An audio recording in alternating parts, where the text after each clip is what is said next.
Okay, so for the bell work, it says to evaluate the function. You should know up until this point that when I tell you that x equals 2, that just means plug it in. Plug it in. So we go into the problem, we put y minus parentheses squared, and then we plug in the -2. And at this point, it's a calculator question. You can do the entire thing in the calculator. So your final answer ends up being -1. Now what you don't know is, I kind of tricked you into doing the new stuff that I'm going to teach you. The only thing is it looks different, so I have to teach you how to actually read that stuff. So we call it in Algebra 2, and all the higher math classes, we call it function notation. It's the new way of writing stuff. So the first thing is, we have a new way of writing y. So the f of x, it is the y, and that's how you say it. But the thing about it is, we write it like this so that we can show everyone what the input is. So in the problem up above, in the bell work, we have to go search for the input. When we do it in these problems, it's going to literally tell us what the input is. Now the real problem is on the right. That's where we plug our stuff in. So for example, in number 1, this says that the function is called g of x. Don't be thrown off by that, that's just the y.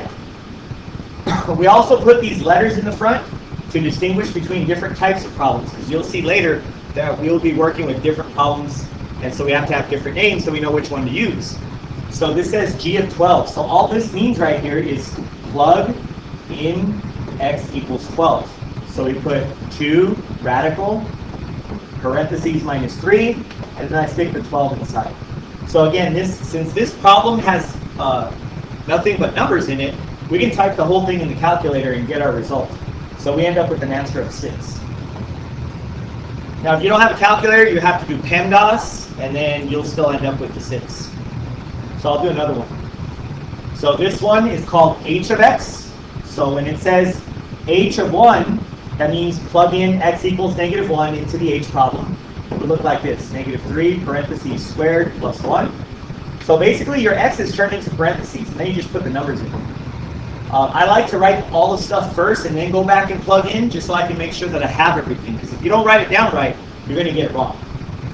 So again, this is a problem full of numbers, so we can just either PEMDAS it, or we can just type it in the calculator. So this ends up being -2. Now, one thing that I do want to show you though is sometimes you may see this. It shows you -1 equals -2. So the only reason why we would write this is to show people when I put in the -1, it gives me -2. So it basically shows you both things at the same time. Now in the following examples, you're going to notice that now we have stuff in there. So our function is called a, and this time we're going to put in all of this stuff. It doesn't change the rules, it just changes how we finish the problem. So we're going to start off with 2 parentheses squared, and then on the inside we're going to put the t plus 1. Now the thing that's unique about this problem is since now it's an entire expression, we can't just type it in the calculator because we don't put letters into the calculator. So we're going to have to sort of follow the order of operations, starting with this exponent. The exponent means that there's 2 copies of t plus 1, t plus 1. And then we have this 2 on the outside, which I'm going to worry about at the very end. So we have to use the distributive property to FOIL this. So you end up with t squared plus 1t, and you have 1t again. We're distributing the second term, and we have plus 1. So this all becomes t squared plus 2t plus 1. Now don't forget, we still had that 2 in the front being multiplied, so I got to multiply it by this entire problem, which all it does is double everything. So 2t squared plus 4t plus 2. That's our final answer.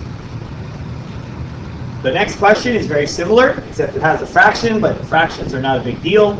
So it says, plug into the r problem this stuff. So I put 1/2 parentheses plus 7, so that way I have all of my stuff. Then I put in my x minus 10 on the inside. So I do the distributive property. I have 1/2 x minus 5. Half of 10 is 5, or you can do 1/2 times -10 in the calculator. Bring down the plus 7, and then just combine your like terms. So you have 1/2 x plus 2. There's our answer. Now, one of the things that I want to clear up is this thing right here. I need you to like really pay attention to this, because a lot of people get confused by this x right here. This x does not mean times. I hate this x. It throws everyone off.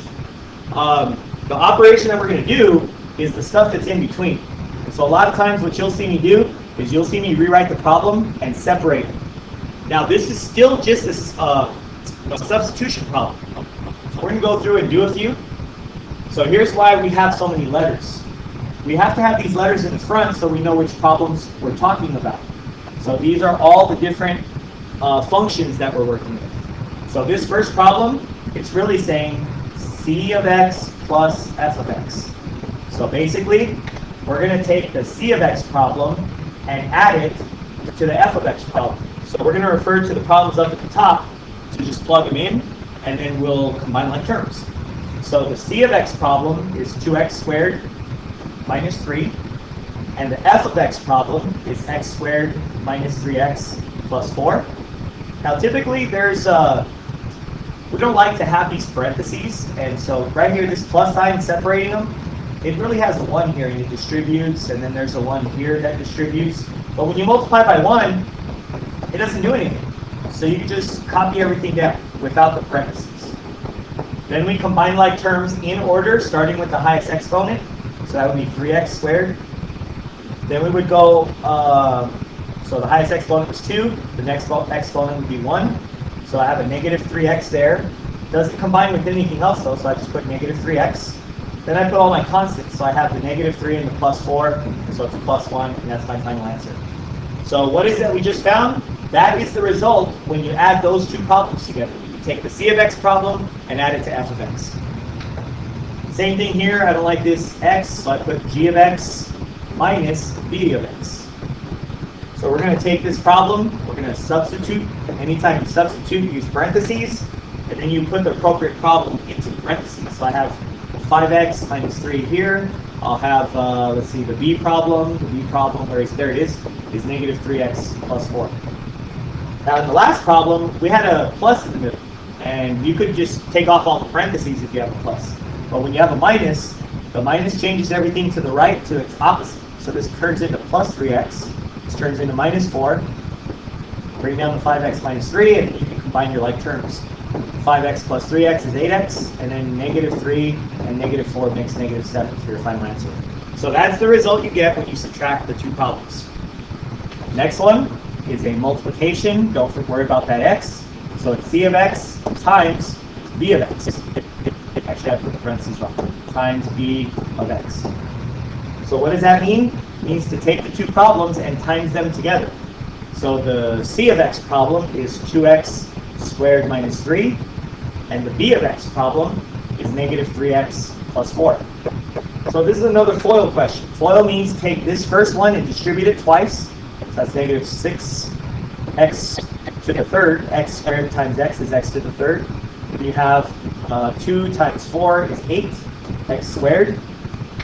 And you take this term and distribute it. Don't forget about the negative. So negative 3 times negative 3 is plus 9, and it has an x. And then we have negative 3 times positive 4 is negative 12. Now, as you look at that problem, there aren't any like terms, so that's actually the answer. Okay, the next one. The next one says c of x over a of x.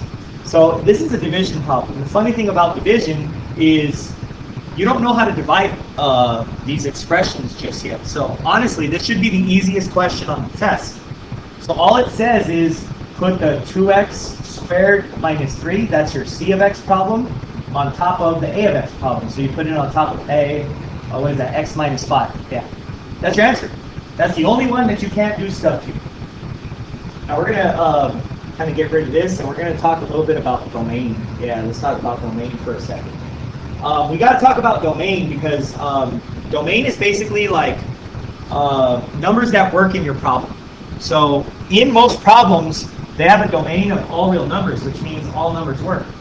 If I have, for example, if I go back to problem number 1, the C problem has a domain of all real numbers. The F problem also has a domain of all real numbers. When I add them together, their result has a domain of all real numbers. So that means all numbers would work if we would plug them in. Sometimes when you plug stuff into the calculator, you'll get an error. For example, if I was to, I don't know, just put in 5 over 0. If you type that in the calculator, it says math error. And it doesn't matter what calculator you use. So there is a rule in math that says you can't have 0 at the bottom. So if you look at problem number 4, there are some issues with this. There are going to be some bad numbers that cause the calculator to say math error. I'm going to teach you how to find them right now.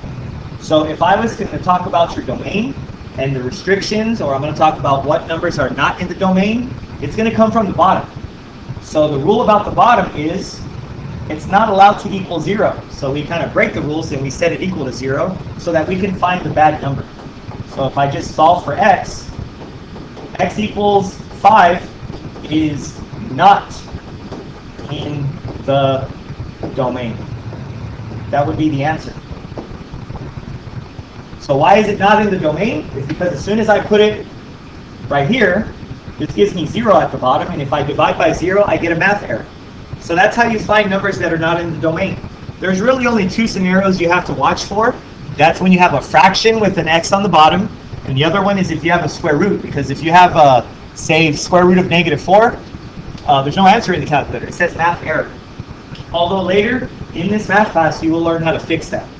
But for right now, that's pretty much all you kind of need to know for numeric function compositions.